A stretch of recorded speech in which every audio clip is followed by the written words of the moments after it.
With more than 100 years of experience between the four of them, covering Minnesota high school athletics, the Minnesota Sun newspaper's sports editors bring you Sun on Sports. You are looking plausibly live at the Sun newspaper's Sports Nerve Center. We're back for another week of Sun on Sports. I'm Mike Shaughnessy, joined this week by my colleagues John Sherman and Nick Clark. Greg Kleven's not with us this week. We believe he's on a casino inspection tour. He should be back with us next week. Guys, we're looking at football games for Friday, October 9th, and John in the Classic Lake, gotta love that five-school conference. We have one conference game in the Classic Lake and three of the schools playing non-conference opponents. First of all, can you give us kind of a brief overview of what's going to happen this coming Friday? And also, I'd like you to talk with us a little bit about what you've seen in the conference so far this year. Mike, I've seen a great conference so far, and it looks like we're going to have some playoff implications for the upcoming games. Certainly, Wayzata has established itself as a state power. The Trojans' defense is fantastic, especially linebackers Grant Olson and A.J. Tarpley. I think they could make their greatest hits CD based on the first 5 weeks, and they just keep leveling ball carriers. In the Edina game 2 weeks back, Edina only picked up about 77 yards in total offense, and this Wayzata defense is something else. Hopkins is an explosive team, of course. Minnetonka is always going to be in the mix at the state level with their strong running game, tough defense. Edina is an improving team with new coach Reed Boltman. Armstrong is kind of the X factor right now. They're hoping to pick up some steam and get ready for the playoffs and make a stronger showing than last year. But the way it looks, all these teams could have an impact in the playoffs. We've got one conference game this week, and that's Hopkins taking on Armstrong. I favor Hopkins in this ball game. Nick, you probably got an opinion on that also. Yeah, I don't think you can waver much from what you're saying. Hopkins is going to be the favorite in that ball game. You know, Armstrong's a team we've talked about before on this show. You're under a new coach, new offensive system. They're really starting to get ready for next year when they head into the Northwest Suburban Conference as a full-time league member. It might be a long time until they play Hopkins again. It might be a long time until they play Edina again, and Minnetonka and Wayzata and so forth. So they're special games, but they haven't been winnable games for Armstrong. You know, it's a team in a rebuilding mode, and it's been evident this year. And you know, it's likely going to continue. And you know, hopefully they come back next fall and show that they've learned something off of this year and come back better. Classic Lake teams also have some tough non-conference games. With only one conference game, that means the other three are going to be out and about.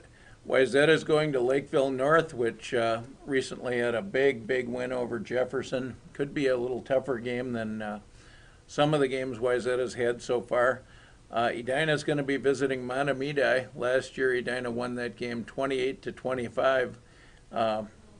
We're also looking at Minnetonka hosting Detroit Lakes, which is a little bit smaller school, but nevertheless a real football school, and I think that's going to be a better game than a lot of people expect. Yeah, that Wayzata Lakeville North game is somewhat intriguing in that it's a road game for Wayzata. It's the week after homecoming, so you're always trying to balance your emotions and see where things are. But if there's one thing you can say about Brad Anderson, Matt Lombardi, their entire coaching staff over there at Wayzata, they're always prepared, and I doubt the Trojans go head south unprepared. They'll be ready for Lakeville, and it's Wayzata seems to be, as you watch them play, as you watch them go about their business on a week-to-week basis, there's something more to just winning a week. They seem to be on kind of similar mission they were last year. You get that feel when you're around them that they're playing for bigger things.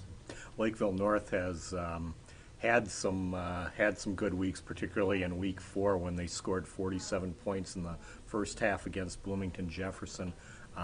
They got their injured quarterback Chase Heichel back for that game, and they have some other good athletes on that roster. The problem that North, I think, is going to face is they don't really have Wayzata's depth to begin with, and they've lost several starters for the season because of injuries.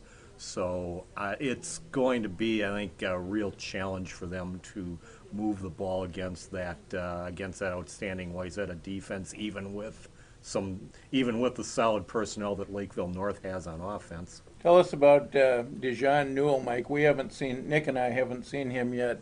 What does he bring to the table for Lakeville North, and how tough is it going to be for those Wayzata linebackers to stop him from doing his thing? Well, he's a smaller running back, about 5'10", 5'11", 180 pounds or so. Has some speed to be able to get outside. Not afraid to cut it up and run between the tackles, and he's shown some durability as well because they had him rush the ball, I believe, 30-some times in a game against Egan earlier this year. They also throw the ball to him out of the backfield a little bit, so he's a multi-purpose weapon for them, and he's had to be. They are not throwing the ball as much as they have in years past. They are relying much more on their running game with Dejan and with their quarterback keeping it on the option.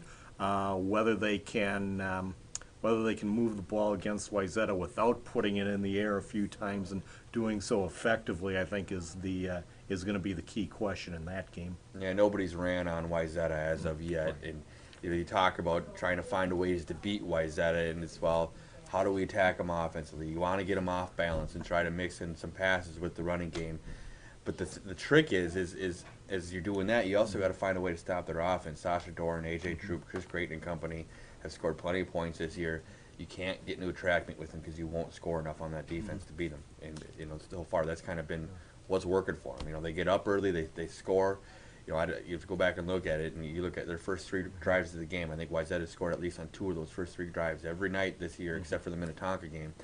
And when they're up early like that, they're tough to contend with. We have a couple of kind of non-traditional, non-conference games coming up in the Classic Lake where we have 2 traditional Class 4A powers playing Classic Lake Conference teams. We have Detroit Lakes coming south to play at Minnetonka, and Matamidi playing host to Edina on Friday. John, how might these games shape up?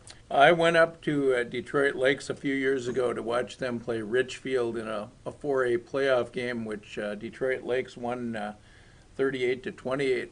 It's a real football town. The uniforms aren't fancy. They're just red and white, basic football uniforms like you'd see in youth league, but they sure got out there and blocked and tackled.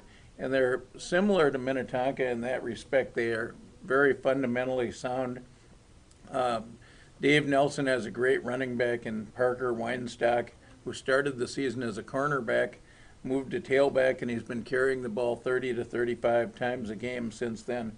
Minnetonka's ability to control the ball has been good. It can always be better, and Dave Nelson likes that kind of football where he's got the ball and he's making the other team play defense. Detroit Lakes did play Armstrong week 2, beat them 20-6. It was up there, and one thing Ryan Bartlett, Armstrong's coach, said to me that was a little troublesome was getting off a long bus ride like that and trying to play a football game right away and not getting yourself properly warmed up. Detroit Lakes coming down here faces the same type of issue, and I know they're generally, when you're playing up there, Detroit Lakes in that conference, you have longer bus rides to games. It's not going from Wayzata High School to Minnetonka High School, nice short little rides. But I think that'll have an effect on Detroit Lakes coming down, getting off a bus, and then have to go get beat up by. I mean, Minnetonka's got some big boys out there, and they start throwing those bodies around. And Detroit Lakes can do a lot of the football things well, but whether they're on the same page as the Minnetonka, I don't. This one could get ugly, I think. I know about that bus ride to Detroit Lakes and back. I went up there with the Richfield team on the bus, and we had time to watch 2 movies on that trip. So it's a relatively long trip. Detroit Lakes isn't exactly right along